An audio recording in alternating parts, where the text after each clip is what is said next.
সংসদ ভবনে পালিয়ে থাকা শিরিন শারমিন পলকদের গভীর রাতে যেভাবে উদ্ধার করা হয়েছিল, একটা তথ্য সবার মোটামুটি জানা ছিল, তারপরেও ঠিক নির্দিষ্ট করে বলা যাচ্ছিল না যেটা সঠিক না ব্যাঠিক। এখন দেখা গেল যে না, এটা সঠিক। 5ই আগস্ট সংসদ ভবনে পালিয়েছিলেন শিরিন শারমিন পলক সহ 12 জন।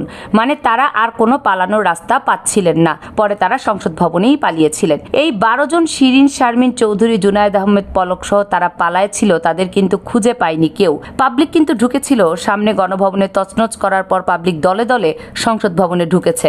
সংসদ ভবনে ঢুকে বিভিন্ন টাকা পয়সা, আর্মস মানুষ নিয়ে আসছে, কিন্তু ওই সংসদ ভবনে শেখ হাসিনার কিছু নিরাপত্তা বাহিনীর কিছু সদস্য এরা এমন সব জায়গায় লুকিয়েছিল যে তাদেরকে আর খুঁজে পায়নি, বের করতে পারেনি। তো আজকে সেটাই জন্যই পলক নিজেই বলছে যে আওয়ামী লীগ সরকার পতনের 5ই আগস্ট সকাল থেকে রাত 2:30টা পর্যন্ত সাবেক স্পিকার শিরিন শারমিন চৌধুরী, সাবেক আইসিটি প্রতিমন্ত্রী জুনায়েদ আহমেদ পলক সহ 12 জন জাতীয় সংসদ ভবনের একটি কক্ষে পালিয়েছিলেন। পরে সেনাবাহিনী তাদেরকে উদ্ধার করে নিয়ে আসে।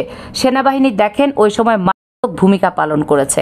এ সময় সেনাবাহিনী এবং তারা এমনভাবে করেছে, জনগণকে প্রতিরোধ করেনি, আবার জনগণ একটা সর্বগ্রাসী একটা পরিস্থিতি তৈরি করুক সেটাও তারা করতে দেয়নি। মানে চেক এন্ড ব্যালেন্স করে চমৎকারভাবে তারা ম্যানেজ করেছে এবং এটা সম্ভব হয়েছে সেনাবাহিনীর প্রতি তাদের আস্থা ছিল সেই কারণে অনেকের জান কিন্তু রক্ষা পেয়েছে। যে ওবায়দুল কাদের বলতো না যে আওয়ামী লীগের যদি পতন হয় তাহলে 2 লাখ আওয়ামী লীগের লোক প্রথম এক রাতেই শেষ হয়ে যাবে, হয়তো কিন্তু তাই।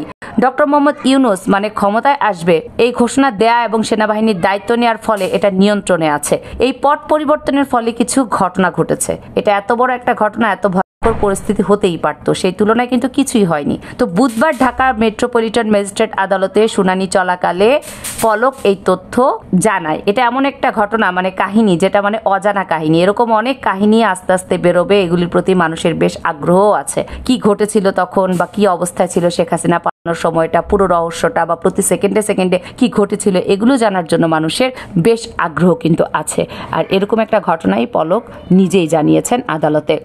কামরুন নাহার রাখি, কেএনআর মিডিয়া।